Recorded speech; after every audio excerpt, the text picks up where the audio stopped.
Now we're in the book of Esther. So now Ahasuerus is the king of Persia.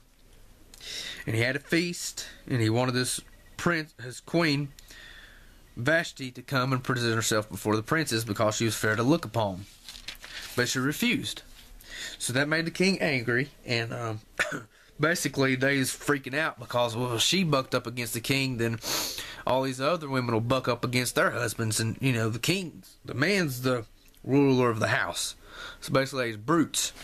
And so they told the king, you know, put her away, divorce her basically, and you know, we'll line you up some virgins and you can pick somebody else to fill her shoes and to give her her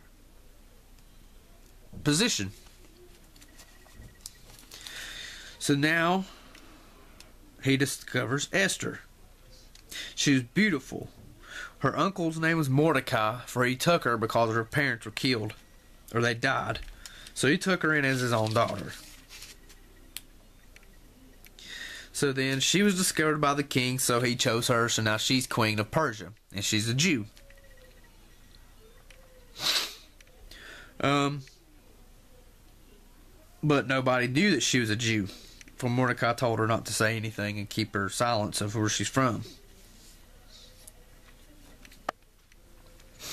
So in those days, there was two men that kept the king's door, wroth, and wanted to kill the king. So Mordecai told it to Esther, and she got it in to the king, and they killed the guys that was planning on killing him. So now King Ahasuerus promotes Haman to be above all the princes. So everybody bowed to him, but Mordecai bowed not. And Haman hated Mordecai, and he wanted to kill him. So Haman goes to the king and basically tells him there's people that are dispersed from all the nations, and they're diverse from all the people.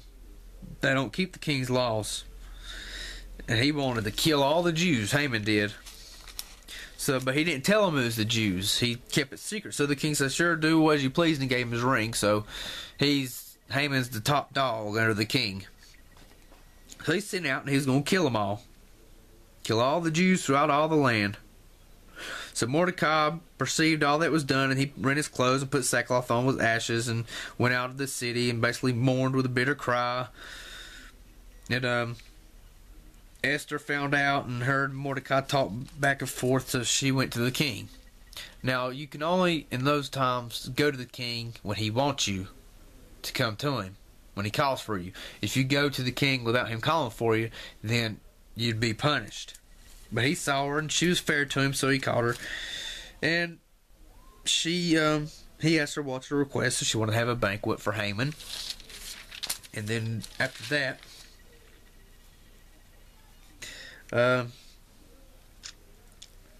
so Haman was all amped up. He heard about the banquet, and he thought, oh man. He was glad, but he saw Mordecai, and he stood not moved. He didn't bow to him, and he was full of indignation against Mordecai. He wanted to kill him, so he thought, well, I'm at the banquet, so, you know, I'm the only one the queen wanted to come, so I'm up here. I'm high level. So he's like, oh, you know what? I'm going to ask the king if I can kill this guy and hang him, because his Jew, you know, I can't stand this Jew. So on that night, the king couldn't sleep, and he commanded to bring a book of records of the Chronicles, and they were read before him. And he saw where Mordecai had told about the two keepers of the door who sought to kill the king. So he said, what honor and dignity hath been done to Mordecai for this? So he's going to bring Mordecai up because he ratted out the guys that was going to kill the king. So Haman came, and then the king talked to him. And he says, what shall be done to a man whom the king delighteth to honor? So he thought in his heart, you know, give him royal apparel and give him a horse and this and riches. And, you know, Haman thought he was talking about him. So he was all like, yes. You know, and then the king told Haman, well, go haste, do this for Mordecai the Jew that sitteth at the gate. Let nothing fail of all that thou hast spoken. So Haman took it, and he had to give it to Mordecai. But he was in mourning, and he cried, and he covered his head, and he told his wife what all happened, and then she told then his wise men, and And they said, if Mordecai be the seed of the Jews before whom thou hast begun to fall, thou shalt not prevail against him, but shalt fall before him. So then he went to the king's banquet, which Esther had prepared. And then basically Esther told him, someone's trying to kill my people. You know, and basically Haman, and it went, and it was, she told him it was Haman, and then they basically hung Haman and killed him. And then, so he builds up Mordecai, so Mordecai's over the house of Haman. And,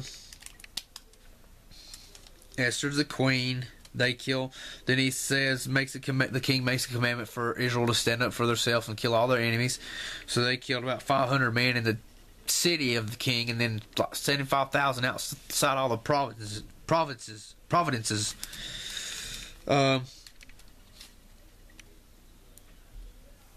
So Mordecai rose up, and they declared a day of Purim, which is a memory of how they was delivered from Haman, of killing all the Jews,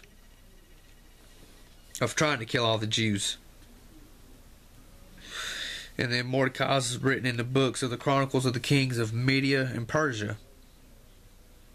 And he was like the second person in line to the king of Persia.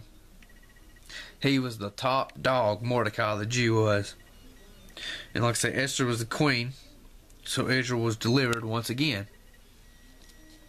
And that is Esther.